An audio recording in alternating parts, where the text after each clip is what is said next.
Cumprimento a todos na doce e gloriosa paz do Senhor Jesus Cristo. Eu dou graças a Deus por esse momento especial, quando, junto com vocês, nós estaremos tratando de mais uma lição da Escola Bíblica Dominical. E no vídeo de hoje, nós estaremos estudando a lição de número 3, que traz o título O Perigo do Ensino Progressista. O texto básico da lição está em 2 Timóteo, capítulo 3, os versículos de 1 a 9. O texto áureo, que também está baseado em 2 Timóteo, capítulo 3, versículo 1, diz o seguinte: Sabe, porém, isto, que nos últimos dias sobrevirão tempos trabalhosos. A verdade prática está escrito: os ensinos progressistas buscam desconstruir a fé cristã por dentro e afastar as pessoas do verdadeiro cristianismo bíblico, tornando-as meras militantes sociais. Ela está baseada justamente no que Paulo escreveu a Timóteo na sua segunda epístola, e está dividida em 3 tópicos, os quais nós vamos abordar de forma bem simples sobre cada um desses tópicos, o qual fala o seguinte: o primeiro, descaracterização do cristianismo. O segundo, as teorias progressistas. E o terceiro, refutando o ensino progressista. Na realidade, o que vem a ser o ensino progressista? O mesmo refere-se a um conjunto de teorias, de doutrinas filosóficas, sociais e econômicas, baseada na ideia de que o progresso é vital para o aperfeiçoamento da condição humana. A ideia de que o curso das coisas, desde o início, eles foram sempre gradual e sempre houve um crescimento, tudo visando o bem-estar da sociedade. E um dos teóricos da ideia progressista, o próprio Bulbius, diz que a sociedade caminha constantemente em direção ao progresso material, progresso moral, progresso social. Então, a filosofia ou a essência da ideia progressista é justamente essa, a evolução. E as ideias progressistas ou o ensino progressista, ele teve a sua maior força no iluminismo, na Idade Média, quando houve evolução da ciência, houve o crescimento econômico, social, de um modo geral. Então, a principal fonte filosófica, ou a ideia filosófica do progressismo, é justamente essa. Então, observamos que o ensino progressista, ele tem ideias muito antigas, então remota de eras passadas, e até hoje, que por sinal hoje ela teve mais, ou está tendo mais força, está tendo mais divulgação, porque ela abrange todos os segmentos da sociedade, as escolas, as universidades, o trabalho, de modo geral, está justamente transmitindo essa ideia progressista, inclusive enveredando para a religião, e observa que a mente do ser humano ela é trabalhada neste sentido. Observa que, à primeira vista, parece ser uma coisa fantástica, parece ser uma coisa formidável, porque, como nós já observamos, ela traz uma ideia de crescimento, de desenvolvimento visando o bem-estar do homem, o bem-estar da sociedade. A filosofia humanista, quem mais trabalha nesse sentido, ela aborda justamente a melhoria da condição física e emocional do homem. Observa que até na nossa bandeira nós encontramos o slogan Ordem e Progresso. Existe aí uma ideia progressista e até certo ponto não é tão ruim assim, ó. Quem é que não quer crescer, desenvolver o progresso, abrir a mente, desenvolver a intelectualidade?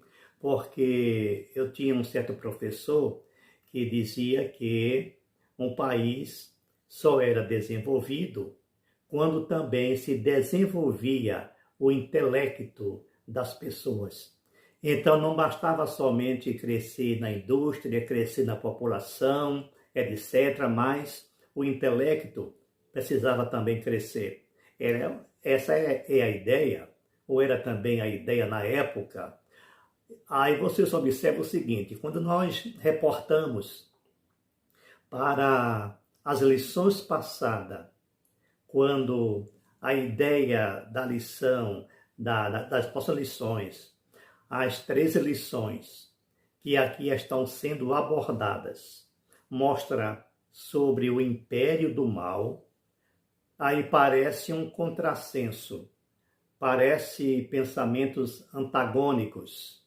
Ora, por que é que eu estou tratando de a igreja e o império do mal, e aqui nós estamos mostrando nessa lição, conforme nos traz o título, o perigo do ensino progressista. Aonde é que está o perigo, então? Se, na sua essência, ele mostra que é um ponto vital para o aperfeiçoamento da condição humana. O progresso é natural. As pessoas crescem naturalmente, as pessoas mudam de ideias, as ideias evoluem, o homem cresce no seu modo de pensar, no seu modo de agir, e segundo essa teoria existe ou deve existir também uma melhora moral no sentido do comportamento humano. E aqui nós estamos mostrando justamente o perigo do império do mal. E por que império do mal? E porque na lição 1 nós falamos do Império Babilônico. E nós mostramos que o Império Babilônico era uma representação de tudo quanto era de prostituição, luxúria, idolatria, etc., e perfigurado como a Babilônia, o berço de todo mal, de todo erro. E nós falamos também na lição passada, na lição de número 1, justamente, aliás, a lição de número 2, falando a respeito da deturpação da doutrina bíblica do pecado.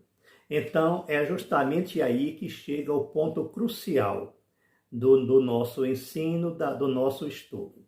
Primeiro porque nós aprendemos que o mundo em que vivemos, o mundo em que a igreja está posta, está inserida, é um mundo dominado pelo maligno. A Bíblia nos ensina que o mundo jaz no maligno. A Bíblia nos ensina que Satanás é o príncipe desse século. E eu expliquei justamente na lição de número 2 que quem está no topo do comando do mundo, da sociedade, era Satanás. O maligno, o diabo, o nosso adversário, o perseguidor da igreja, porque ele quem é o grande perseguidor da igreja, o qual ele manipula as pessoas, ele manipula os segmentos sociais, ele manipula as instituições para que se direcionem contra a igreja, tentando destruir, porque a mensagem de Satanás é essa, destruir tudo quanto se chama Deus. O grande, maior, o opositor a Deus é o próprio Satanás. Agora, ele se instrumentaliza do ser humano, do homem caído, porque com a queda é que gerou toda essa situação. Houve uma deformidade, não somente no homem em si, mas em toda a natureza. Pois bem, então nós chegamos hoje nesse ponto.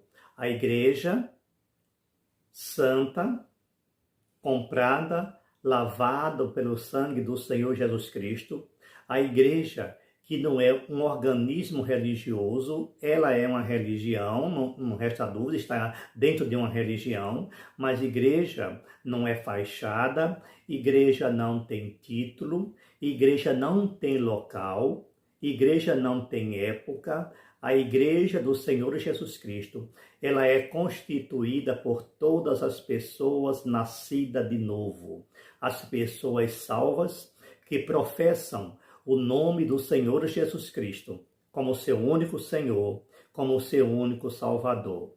Não vamos confundir com organizações religiosas. Não vamos confundir com o sistema religioso. O sistema religioso, ele pode até gerir a igreja, mas a igreja não é o sistema religioso. Entendido isso? Então, a grande preocupação do momento está a ideia progressista sendo implantada, sendo introduzida dentro da igreja, porque este é o principal alvo de Satanás. Esta é a principal ação, a principal norma do maligno é perseguir a igreja. O diabo ele não quer perseguir nenhuma outra instituição, porque esta está ao seu lado. Quem faz oposição às trevas é a igreja.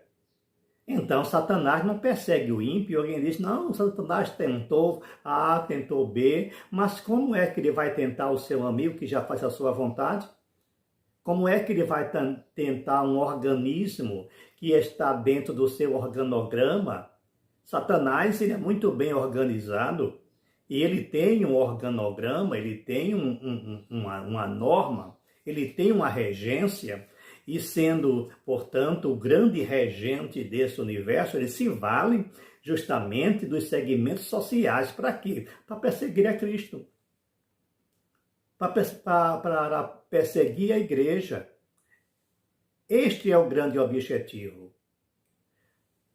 E quando nós falamos de progressismo, ou o perigo do progressismo, quando nós falamos em a igreja ter cuidado com as ideias progressistas, mostrando o perigo dos ensinos progressistas, esse perigo aqui é o perigo que a igreja está enfrentando.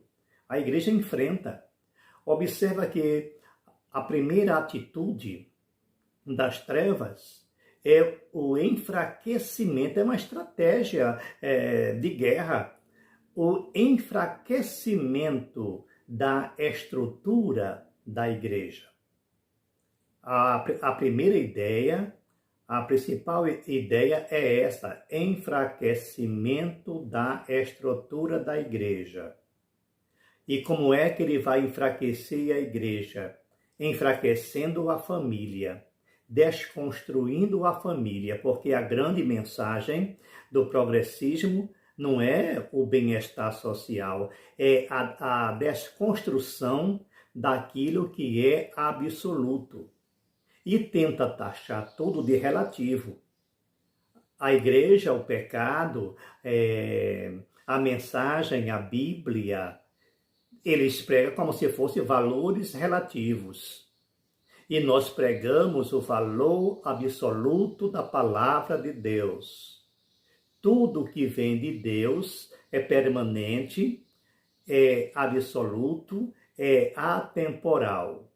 O que é que se prega nessa ideia progressista? Prega justamente essa forma de desconstrução da família, primeiro passo.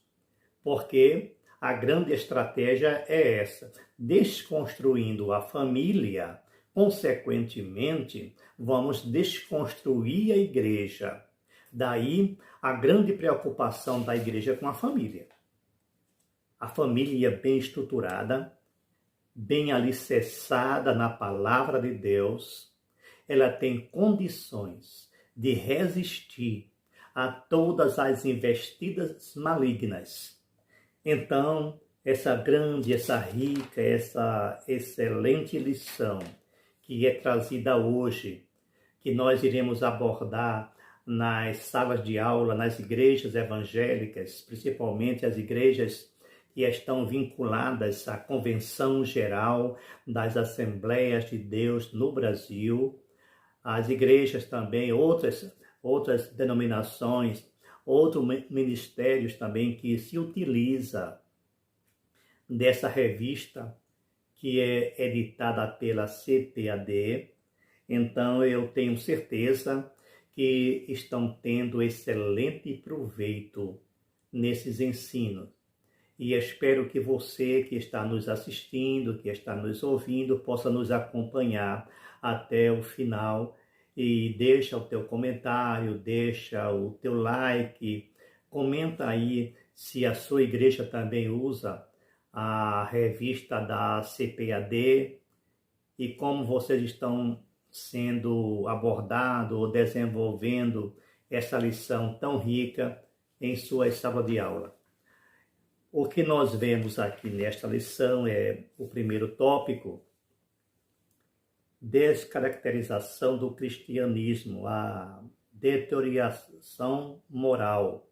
E diz aqui, de forma textual, a expressão bíblica últimos dias, é o que está lá no texto áureo, faz alusão ao período anterior à volta de Cristo, sendo retratada como um tempo extremamente difícil. E nós podemos observar que nós estamos realmente em uma época dificílima para a igreja. Primeiro porque nós vemos a infiltração de ideias contrárias à fé cristã, ideias contrárias aos princípios bíblicos dentro da própria igreja. Isso para confundir o neófito. Isso é para confundir as pessoas que ainda não estão alicerçadas nesta fé. Então nós encontramos escândalos, distorções doutrinárias e tantas coisas maléficas sobre o discurso do progressismo, lamentavelmente.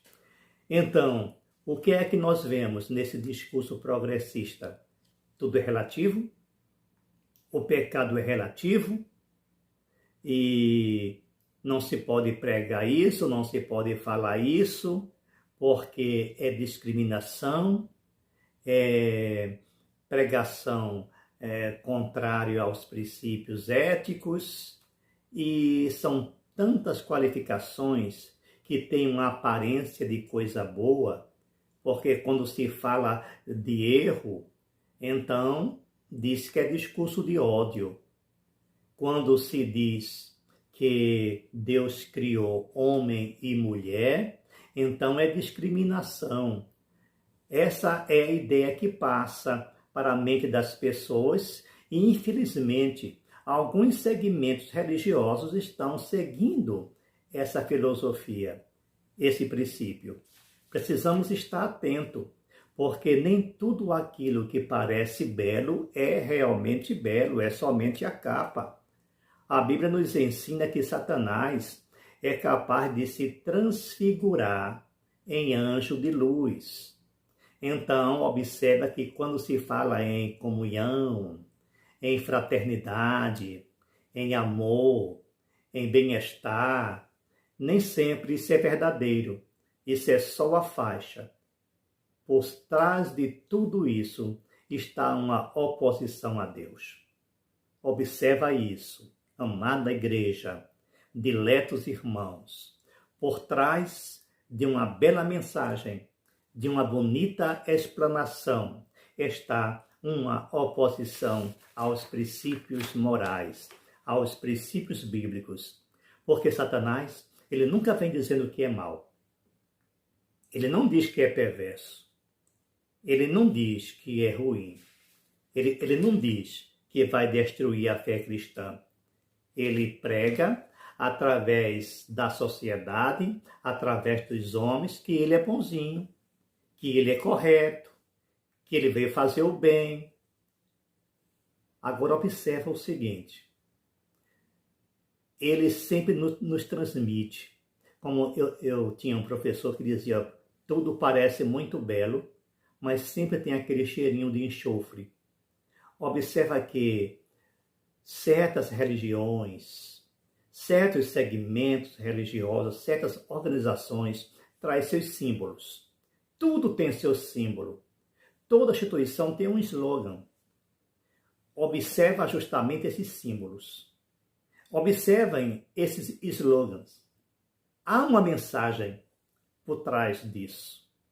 Há uma mensagem sutil, que às vezes ela aparece imperceptível aos olhos das pessoas menos atentas, mas observam as figuras que eles desenham. Por que a figura de um bode? Por que uma cruz invertida? E por que esses símbolos assim tão macabros? Tem qualquer coisa por trás dessa mensagem que muitas vezes as pessoas não percebem. Porque quando nós falamos em bode, lembre-se que o bode sempre foi um simbolismo da luxúria, do pecado, das trevas. Fiquem atentos para algumas simbologias. Observa também aqui no item 2, que está havendo, conforme diz aqui o subitem 2, uma erosão da ortodoxia. O ensino progressista representa um ataque teológico à ortodoxia bíblica. Suas teses reduzem os textos bíblicos a um mero registro de experiências religiosas. Desse modo, o fundamento da fé cristã é questionado, isto é, a autoridade bíblica é rejeitada e suas verdades negligenciadas. O conteúdo doutrinário cede espaço para a cultura, para o entretenimento e ao resultado, a qualquer custo, os cristãos tornam-se mais amigos dos deleites do que amigo de Deus. A vida em igreja fica desprovida do poder do Espírito. Eu falei que a igreja está passando pela sua pior fase, porque observa que a fé cristã está sendo deixada de lado, a Bíblia já não é mais tão evidenciada. Observa até nas músicas, até nos ritos. Isso sem falar do comportamento. Uma religião mercantilista, aonde se valoriza quem dá mais. Para se crescer em certas denominações, em certas igrejas, basta ser rico e influente. Esta é a grande decepção da igreja dos últimos dias. Existe, conforme diz aqui o item 3, a corrupção da fé, com o caráter humano maculado e a corrosão da ortodoxia, promovidos pelo progressismo no ensino, o cristianismo e a fé bíblica são descaracterizadas. Não por acaso, o apóstolo Paulo acrescenta as práticas dos falsos cristãos. Está lá em 2 Timóteo, observa isso, capítulo 3, os versículos 2 a 4. Vocês podem ler isso atentamente e cuidadosamente. A repulsiva conduta da luxúria e de várias concupiscências Os hereges cativam as pessoas por meio de sedução e do engano. Escravos que são das paixões, eles acreditam que os prazeres do corpo não podem contaminar a alma. Por isso, os pecados morais, a libertinagem e o abuso do corpo são tolerados, tais como a prostituição, a ideologia de gênero, as drogas, o aborto, o relativismo moral, etc. Isso são tolerados em algumas organizações religiosas, lamentavelmente. Agora, o que acontece? Satanás, na sua estratégia, ele tenta confundir as pessoas e essas acham dificuldade em identificar o que é certo, o que é errado, o que é a Igreja de Jesus Cristo e o que não é, porque muitas delas têm o mesmo nome, têm o mesmo rito, têm a mesma fachada, usam a mesma Bíblia, mas são distorções dos valores éticos e morais pregados pela palavra de Deus, que é imutável. A palavra de Deus é imutável. A palavra de Deus, ela é verdadeira, Deus não muda. Em Cristo não há mudança nem sombra de variação. Mas quando se vê esta ideia de querer mudar as coisas, de reescrever a Bíblia, de mudar os valores absolutos, já observa, como dizia meu professor, observa aí o cheirinho de enxofre. Esta deve ser a principal observação. Não se empolgue com rito. Não se empolgue com forma de culto, se empolgue com os frutos. Observa a vida, o comportamento, os atos das pessoas. Porque dentro de um templo, em uma igreja qualquer, tudo é possível para atrair as pessoas. E é claro, as pessoas que não têm conhecimento bíblico se envolvem emocionalmente nessas atitudes e nesses ritos. E nós vamos ver aqui o item 3. Vimos aqui o item 2, observamos o item 1. O item 2 fala o seguinte: as teorias progressistas. São várias teorias. Primeiro, a desconstrução da Bíblia, que eu acabei de falar. O ensino progressista é o desdobramento do liberalismo teológico. Em outras palavras, vamos mudar para melhorar. E muda na essência. E a mudança é sutil. E há tanta mudança, cuidado com os ritos, com as mensagens. Caminhe junto deles, observando e fazendo a comparação entre as suas pregações e a Bíblia.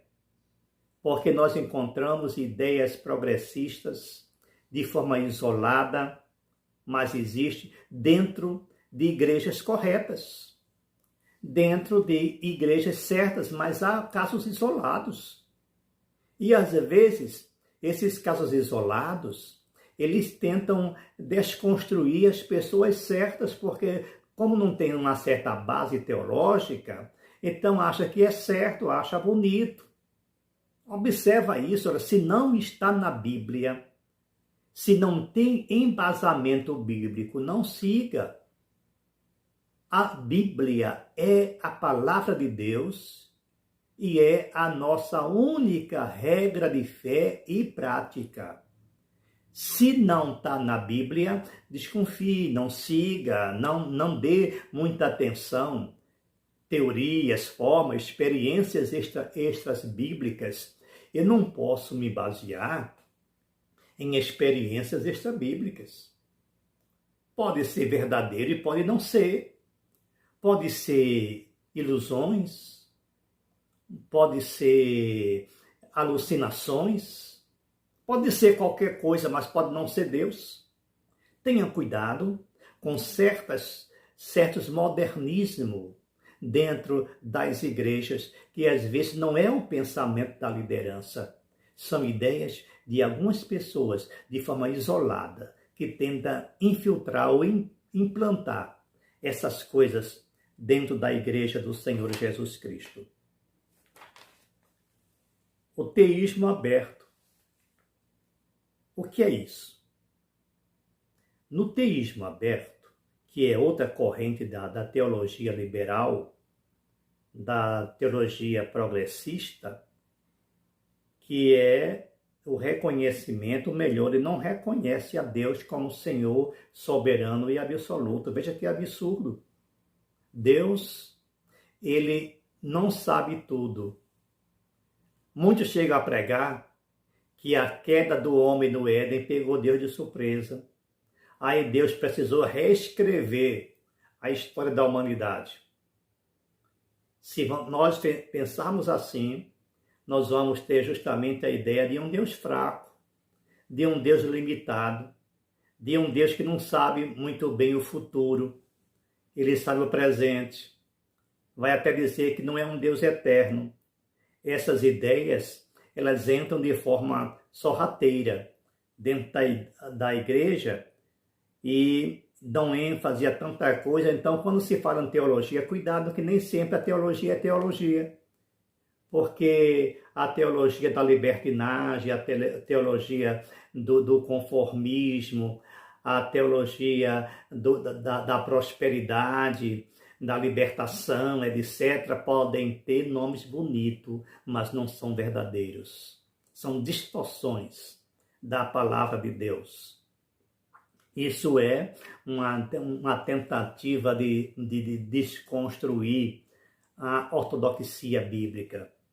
E o terceiro item, a teologia da demitologização, ou seja, diz que a Bíblia, a história bíblica é um mito e tenta dizer, não, isso é mito, é historinha, são lendas. Quantas vezes não já se ouviu isso?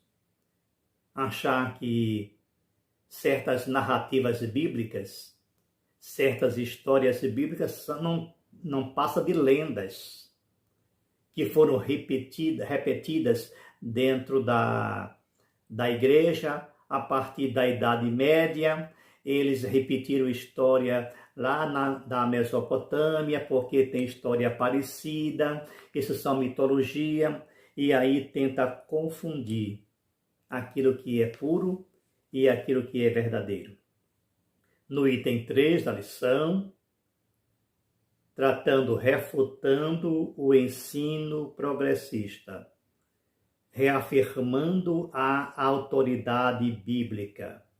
Em refutação ao ensino progressista, é indispensável reafirmar a doutrina da inspiração divina, verbal e plenária, inerrante da palavra de Deus.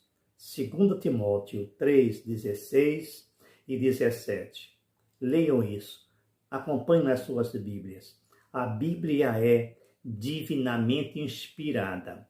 Mas o que dizem alguns progressistas ou alguns que pregam ideias diferentes? Primeiro, que a igreja foi escrita por homens, que a igreja precisa de que a Bíblia precisa de uma reforma, porque foi escrita há muito tempo atrás, e fica passando essas ideias absurdas. Mas eu volto a afirmar que a palavra de Deus, ela é atemporal.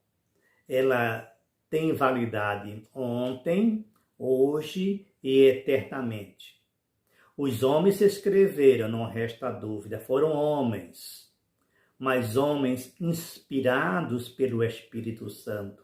E há provas claras, há provas evidentes do que a Bíblia não é um livro comum. A Bíblia é um livro sobrenatural. A Bíblia é um livro divino. Então não tem nada que modificar, que alterar, que reescrever, que modernizar, porque a palavra de Deus, ela é nova a cada manhã. No item 2, ensinando as doutrinas bíblicas. A grande comissão confiada à igreja consiste em fazer e ensinar discípulos. Compreende uma ordenança proclamadora e um mandato educacional. A incumbência é tanto de formação quanto de transformação individual. É responsabilidade da igreja evangelizar o mundo e ensinar as doutrinas bíblicas, segundo Timóteo 4:2. Esta é a grande missão da igreja. A grande missão, a fundamental, a principal missão é a evangelização. Se a igreja não evangeliza, então não é evangélica. Mas às vezes se dá tanta ênfase a coisas secundárias e a principal missão da igreja, que é pregar o evangelho, visando a conversão, a transformação da mente das pessoas, às vezes ela se omite a fazer isso. Pregar o evangelho é a principal missão da igreja do Senhor Jesus Cristo. Todas as outras coisas são importantes, mas são secundárias. É preciso que se atente para isso. E no item 3, enfatizando a santificação, o fortalecimento da autoridade bíblica e o aprendizado das doutrinas cristãs precisam estar atrelados a uma vida de santidade. Primeira carta de Pedro, capítulo 1, versículo 16. O verbo santificar, que vem do grego agioso, da palavra agio, que é santo, ela tem a mesma equivalência da palavra hebraica kodesh, que é aquilo que é separado, aquilo que é exclusivo para algo. Então a igreja, ela é kodesh, ela é ágil, porque ela foi separada exclusivamente para Deus, e toda coisa que pertence a Deus, toda a propriedade de Deus, precisa ser exclusivamente de Deus. Deus não divide a sua glória, os seus bens com ninguém. Ele é Senhor absoluto. Portanto, a igreja do Senhor é a propriedade do Senhor Jesus Cristo. Então, amados irmãos, queridos e diletos ouvintes, eu louvo a Deus por você, pela sua vida, por você ter acompanhado até aqui esta grande e maravilhosa lição. Espero que você tenha se edificado, tenha extraído algo mais ou melhor para a sua vida e espero que você possa ter um excelente domingo na escola dominical, estudando, compartilhando com os demais irmãos este rico conhecimento. A igreja precisa estar firme e coesa até o dia do arrebatamento. Que Deus vos abençoe grandiosamente. Até o próximo vídeo.